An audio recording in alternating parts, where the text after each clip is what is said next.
Well, hello everybody, and welcome to the mini lecture that is introducing the informative speech.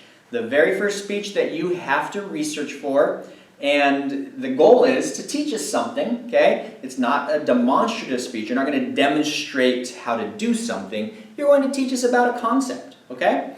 The idea is to speak for 5 to 7 minutes. Let me come over here. It's a 6-minute speech, but I give you a cushion either way. So if you're a minute short or long, you're still in the sweet spot. You don't lose any points.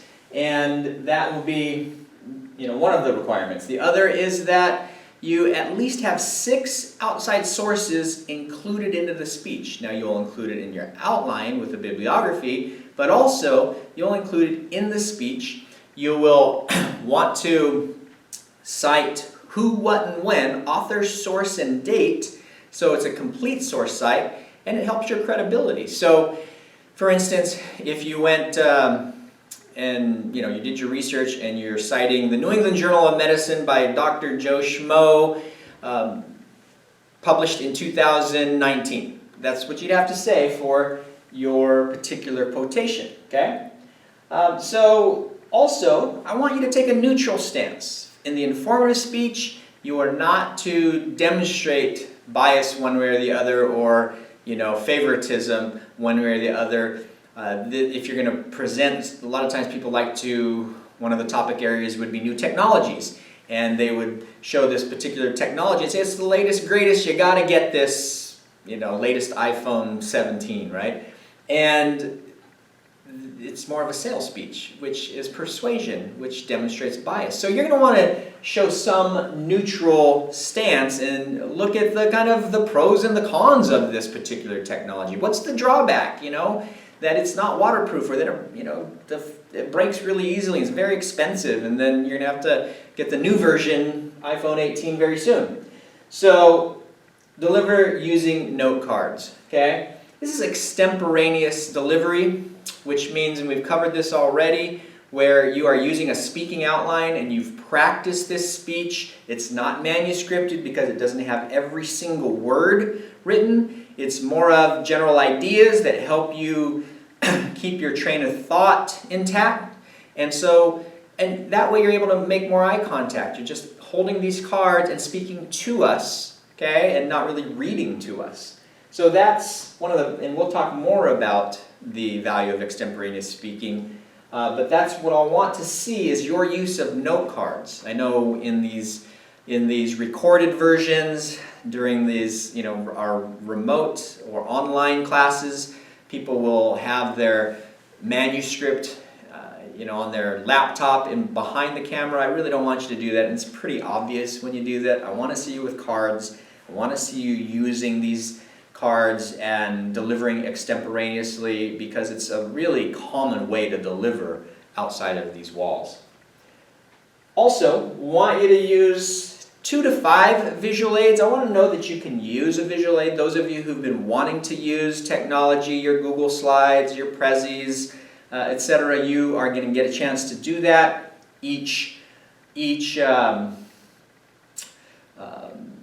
Each slide represents one visual aid. I would caution you to not have more than 5 because what happens is, and you've probably seen people do this, they'll have a visual aid and they'll just sit there and talk to their visual aid, right? Or make it about their visual aid. It's like, oh, I'll just let the visual aid do the work and I'll stand back. You've probably had instructors that have done that have just written on the board or focused and had their own party with the visual aid like this.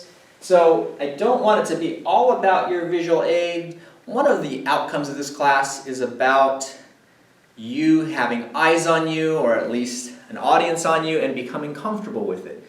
Not letting your visual aids do the work, but I also want to see you use a visual aid effectively. So 2 to 5 is the range that I want for this speech.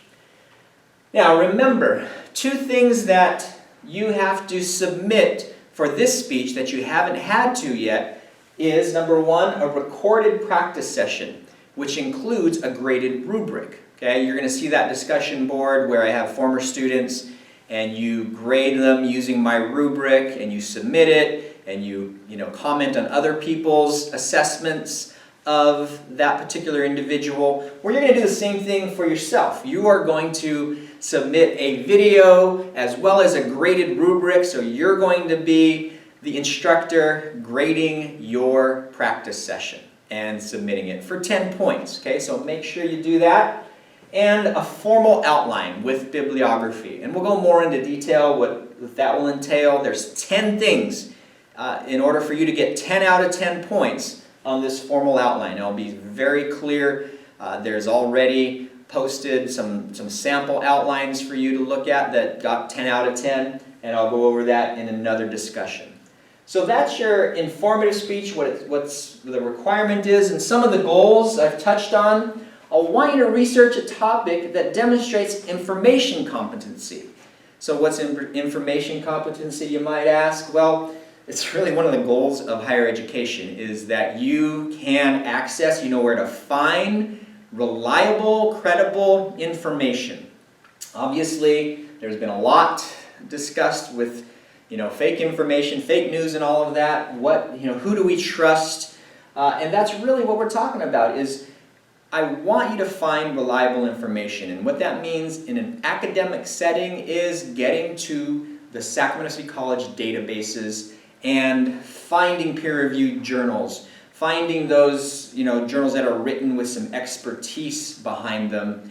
And if you can't find peer-reviewed journals, at the very least I want you to find some periodicals, and that can be news outlets that, especially if your topic is a more current event, you can use news outlets. But I really want you to stay away from the generic website .coms, where we have no idea where that information came from. And oftentimes students don't even know .com means it's commercial, meaning someone paid for it, and we don't know their agenda behind the site. So I'd really like you to stay with the information on our sites. I have a tutorial that shows you how to get to the library databases that we pay for here at Sacramento City College, and that's really one of the major goals. And then of course to pull that information into your speech in a way that hopefully it flows, and you're citing who, what, and when. At least, like I mentioned, at least 6, and I would use 7 or 8 just to be on the safe side, to show that you've done your due diligence and you're incorporating reliable information. It really can help your credibility. I've mentioned the extemporaneous method, okay, and visual aids. The last thing is a clear structure. I'm going to go over the different patterns of organization, and depending upon, there's a chapter in your textbook that talks about patterns of organization for an informative speech. It's different chapters for different editions, and I know that students tend to have different editions. So take a look at that. Generally speaking, we're looking at a chronological pattern, which you use in the bag speech.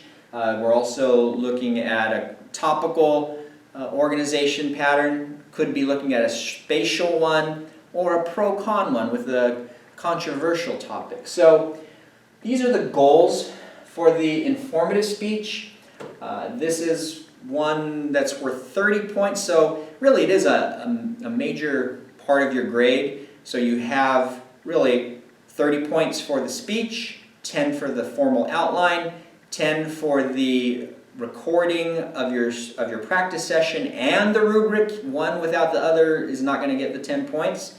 Okay, and I'll also look at your delivery and give you 5 points if you're using the cards and not looking at a computer or anything behind the camera. If you're actually using the cards and delivering extemporaneously, I'm going to give you 5 points for that. So really we're looking at 55 points of a 300-point total. And if you have any questions, generally speaking, people will ask, well, what kind of topics do we can we talk about? And really there's so many different topic areas. People focus on healthcare. Okay, what's the latest treatment, obviously, of coronavirus? What's the latest in the vaccines is one that I'm getting obviously lately. For cancer treatment, for Alzheimer's treatment. Okay, I know that I have a lot of nursing students, so the medical developments in terms of healthcare are pretty popular. Also, you know, you can look at various historical figures, and figures in the civil rights movement have been written about quite a bit. I've heard speeches about Gandhi more recently, and and his impact on nonviolent protests. So that's other areas, like I mentioned, technology. What's the latest, greatest technology you want to talk about? And then also controversial topics. Sometimes people will look at various controversies and give us a little bit, on both sides, arguments for and arguments against, as long as you appear neutral, okay? Let's see, Black Lives Matter. I've heard a lot of speeches about the kind of how the origins of Black Lives Matter and various kind of in a chronological timeline of the development of the organization. So let's see, what else? Cultural customs. I've heard speeches about customs of, weddings, funerals, Dia de los Muertos, and speeches about that in 6 minutes, right? So there's so many different topic areas. Now the important thing to remember is you have 6 minutes, 5 to 7 minutes, so you can't talk about a lot. It basically means 2 minutes per main point, okay? Your bag speech was 1 minute per main point, so be aware that you cannot speak about really broad topics, okay? I hope that helps. If you have any questions, please talk to me, via Zoom. Please email me. I'm happy to look at drafts. I'm happy to look at your practice videos. Help me help you through this process. And I hope you enjoy it and learn something from it. And have a good day. Thank you.